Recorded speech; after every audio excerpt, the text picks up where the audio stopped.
Welcome to the second episode of the Wireless Shokugeki Backrooms Gulag Kitchen. Today we're gonna be making some vibes-based bread. For this we will not need any measurements. Where are we going? We do not need science.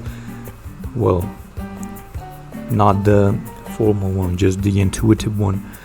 For starters, we're gonna pour into our clean whatever this thing is called. Honestly, man, this is my second time recording and I still don't remember what this thing is called. But yeah, we're gonna put some all-purpose flour there. I thought I had enough. That's around 357 grams, but then I'll change my mind and add a little bit more to get to like 613 grams of all-purpose flour. Next, we are going to add the yeast. If this yeast needs to be activated with warm water, well, I do not care. I just put it in there. A scoop of that. Not too big, not too small. Probably should use less, but I do not care. I'm telling you, we do not make measurements on the vibes-based bread journey. Then I'm gonna grab a bit of salt. The salt is a little bit rocky, like chunks of salt, but do not worry, it's probably gonna dissolve once the water comes in. We're gonna mix all the dry ingredients, and then we're gonna add a little bit of oil. Forgot to mention something very important. Wash your utensils before starting. Wash your hands, trim your nails, put something in your head to prevent your hair from falling into your food, especially if the food is going to be consumed by other people besides you.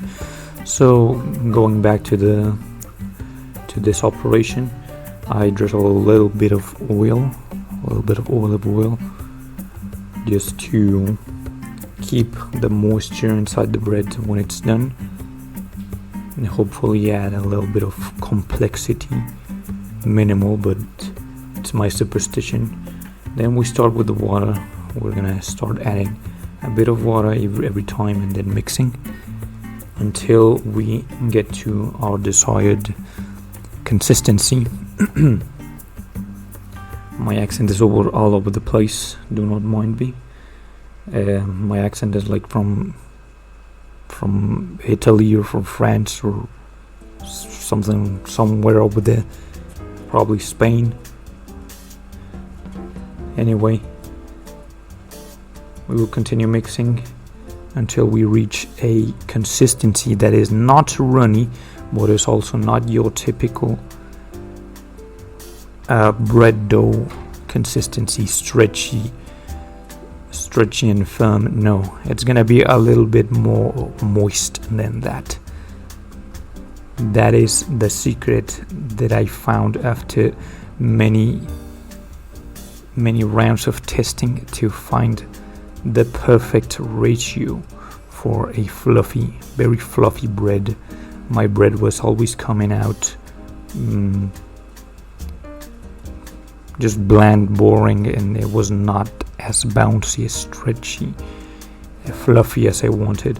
So we're gonna search for this consistency. The amount of water, I also did not measure it. I remember it was about one and a half cup of water, but that cup was huge. I proceed to mix the ingredients, knead them with my hand, scrape off the material from my hand so I can grab the bag of flour and add a little bit more of that, just to cover the surface and achieve the consistency I'm looking for, because I kinda went overboard with the water. But anyway, we're back here. We're gonna put our bread dough on the oven At first I thought 17 degrees Celsius would be fine, but I will change my mind later to make it around 45. The mode is just standard bread mode for around 20 minutes in order to create the artificial conditions for the yeast to wake up, since the climate here is not as warm as it used to be. The rain season started. So after the time is up, we check our dough and it has slightly risen. We will continue to wait, let it ponder a bit more for around 7 to 10 more minutes, so it continues rising. You see my oven that is all filthy, and that is where the flavor comes from. That's the secret ingredient. Anyway, after waiting the required time, you can see the dough rose up considerably, and all its work will be for nothing, because we will proceed to knead it again and push all the air away so it starts all over again. But when it starts all over again for the second time, it will be outside that container, the container that my grandma gifted me many years ago. Now on the baking tray, we will proceed to sprinkle a bit of flour, and also to our hands. You can use flour or water in your hands to more easily handle the dough, which by now has acquired a more firm consistency than before, but it's still not enough to be just your normal consistency of bread, of pizza bread. Put it in there, and it's ready for the second phase of rising inside the oven. Keep it there till it again for around 10 to 15 minutes to continue rising at the low temperature. And as you can see now, it has risen, and now we proceed to go to the max settings. My oven goes up to 230 Celsius. The mode is the same, standard bread making, for 20 minutes. This is the only signs you're ever gonna see on vibes-based bread making. After the time is up, you will see that the bread has acquired a nice, very nice rounded curved bodacious form.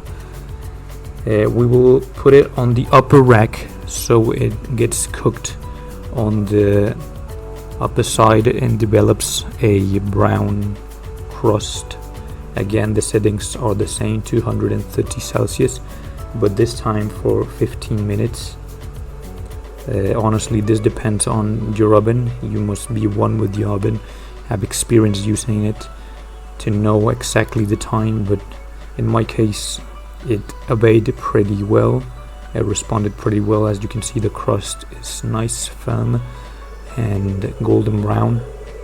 You must wait for it to cool down. I made the mistake of trying to unstick it from the silicone sheet, and that ripped off a bit of the base, but it doesn't matter. The bread is here now, cooled off. We proceeded to just cut it in half, and as you can see, the crumb is pretty decent. It is very fluffy, very soft, very flexible. You can air fry it, you can fry it, you can spread stuff on it, sweet and salty, whatever you prefer. So yeah, that was bread making, vibes-based bread making.